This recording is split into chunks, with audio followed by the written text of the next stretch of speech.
N'en déplaise aux philosophes qui n'ignorent rien de la querelle des universaux, laquelle a agité 2000 ans de philosophie et peut-être bien même n'est pas close, je ne vous parlerai ni de genre, ni de différence, ni d'espèce, de propre ou d'accident, ni de Porphyre, ni de Guillaume d'Occam.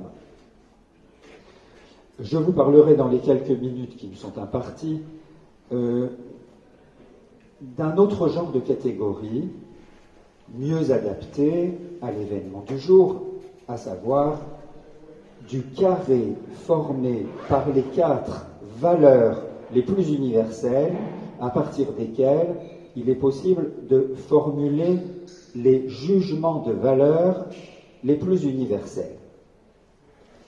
Il me semble d'autant plus important de les évoquer qu'elles s'avèrent de plus en plus démodées, comme du reste tout ce qui prétend à l'universalité, comme par exemple l'idée d'humanité ou l'idée de nature. Bref, dans le genre valeur, à décliner au féminin, donc je rendrai hommage au féminin, j'évoquerai avec nostalgie ou espoir des espèces en péril. Mes universelles seront résolument axiologiques. Mieux qu'un carré, elles forment un quatuor au sens musical, composé du vrai, du beau, du juste et du bien, les 4 instruments de la vérité, de la beauté, de la justesse et enfin de la bonté. L'affinité du juste et du bien me pousse à en faire les 2 violons du quatuor, le bien étant le premier violon et le juste le second, car le juste procède du bien. Le bien est juste, mais le juste est un bien, ce qui met en évidence un processus, ce qui met en évidence une procession d'essence qui va du bien vers le juste. Est juste ce qui est en accord avec le bien, ce qui est droit, proportionné. Le juste est par conséquent intrinsèquement relatif, tandis que le bien trouve sa fin en soi-même, ce qui pourrait en faire la valeur suprême ou la valeur absolue, celle dont procéderaient les autres. Mais pour l'instant, ce n'est qu'une hypothèse, confirmée cependant par l'autorité de Platon au livre 7 de la République, je cite, « Dans le monde intelligible, l'idée du bien est perçue la dernière, et avec peine.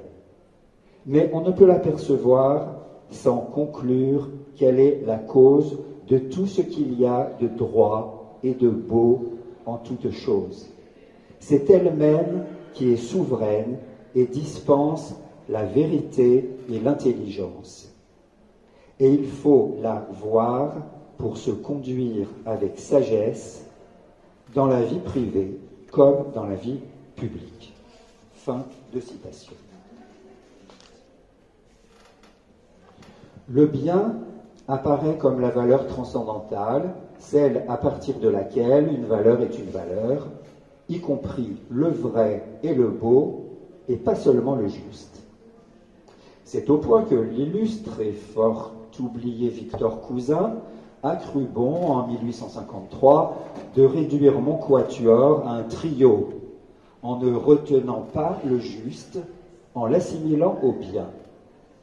C'est dommage, car le juste nous donne musicalement, ou du point de vue pythagorique, une règle d'harmonie, de bon rapport, sans laquelle il nous sera difficile de penser correctement, c'est-à-dire de manière juste, le beau, objet final de notre réflexion. Avant de poursuivre, je soulignerai 2 équivoques qui n'ont certainement pas manqué de vous troubler. En effet, pourquoi avoir parlé de justesse et non pas de justice? C'est parce que la justice n'est pas juste si elle n'est pas juste. Elle n'est juste que si elle sonne juste, si vous voulez. Ensuite, pourquoi parler de bien et non pas de bon? De quoi parlons-nous? De bonté ou du bien? C'est une question difficile, l'air de rien, que le rapport entre le bon et le bien. En effet, cette question mobilise-t-elle des essences, à la manière platonicienne, ou bien des personnes, à je ne sais quelle manière? Quelque chose ou quelqu'un? S'il n'y a personne, quelle est la pertinence de mon questionnement? Un quatuor peut-il résonner aux abonnés absents? Derrière la bonté, il y a l'amour. Seul l'amour, parce qu'il est bon, peut faire le bien. Je n'en dirai pas plus sur les deux équivoques que je viens de signaler, mais ce sont des clés pour continuer. Je n'ai pas fait du vrai le premier violon, car je pose que l'épistémé, la science qui produit le vrai, est un peu plus basse au vu de ce qui est la vie effective, la vie éthique, celle dont la fin est d'être bonne. J'en fais donc l'alto qui soutient de manière harmonique le duo du bien qui n'est le bien que de procéder de qui est bon, et du juste qui n'est juste que d'être juste. Maintenant, enfin, le violoncelle peut faire son entrée. Des quatre, c'est celui qui a le plus de corps, les plus longues vibrations. Le beau est l'instrument qui pose l'existence sensible, autrement dit esthétique. Il s'oppose aux trois autres car il rompt avec leur idéalité, ou pour être plus précis, leur idéalité. L'existence sensible est essentiellement extérieure à elle-même. Il y a, comme on dit, un monde extérieur parce qu'il est littéralement extérieur à lui-même, au contraire de ce qui est intérieur, non pas au sens spatial, mais au sens de ce qui est geistlich, comme disent les Allemands, et que nous traduisons par spirituel, ce qui est intérieur à soi, comme la conscience.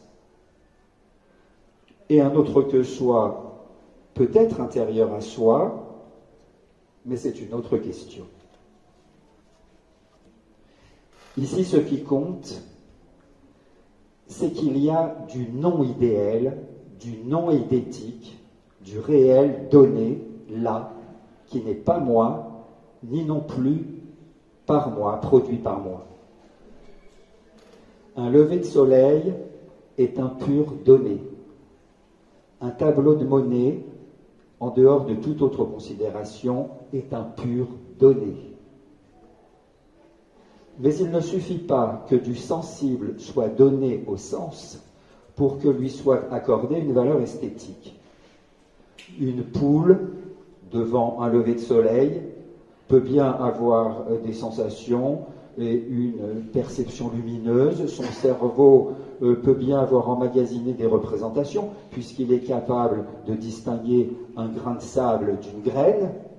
Cependant, la petite bête ne perçoit ni ne se représente un lever de soleil comme tel, pas plus qu'un tableau de Monet comme tel. Pour cela, il faut bien autre chose qu'une perception. Et quant à la représentation, il faut qu'elle soit bien plus qu'une simple représentation. Trouver beau un lever de soleil ou un tableau implique que ce qui est donné soit trouvé, mais pas comme une poule trouve une graine. On peut trouver soit que l'on cherche, soit que l'on ne cherche pas. Le beau que je le trouve dans la chose donnée, Je le pense donné sans même y penser, mais en réalité, c'est bien moi, ce tout autre, qui se trouve pris dans un événement qui noue de manière indiscernable ce qui se passe à l'extérieur de moi et ce qui se passe à l'intérieur de moi. Car ce n'est pas n'importe quoi que je trouve beau, et je trouve que mon jugement de valeur n'est pas, comme on dit, purement subjectif, mais a un rapport absolument décisif à la chose trouvée belle. Il se fait donc que j'attribue à la chose une valeur que je ne peux trouver qu'en moi-même. Le lever de soleil extérieur devient alors, est déjà devenu, depuis le début, un lever de soleil intérieur. Mais moi, je me suis rendu extérieur à moi-même, je suis entré dans ce que je regarde. Emmanuel Kant, dans la critique de la faculté de juger, évoque la liberté de l'imagination pour expliquer que seul un esprit peut voir la beauté. L'esprit étant l'abîme intérieur insondable, seul apte à éprouver et à juger.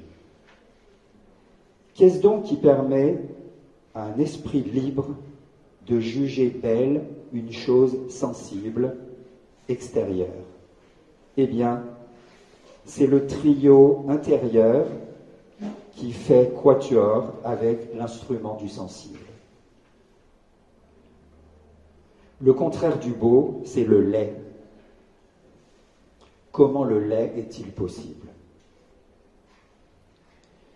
Faute de temps, je dirais qu'on ne trouve rien de laid dans la nature, qu'il n'y a que l'esprit qui, faisant un mauvais usage de sa liberté, produit de la laideur. Le mauvais est le contraire du bon, comme le mal est le contraire du bien. La laideur est par suite une malfaisance du point de vue éthique. Mais mon propos sera plus parlant encore si je dis que la laideur est injuste, dénuée de justesse. Elle se produit au mépris de ce qui est droit.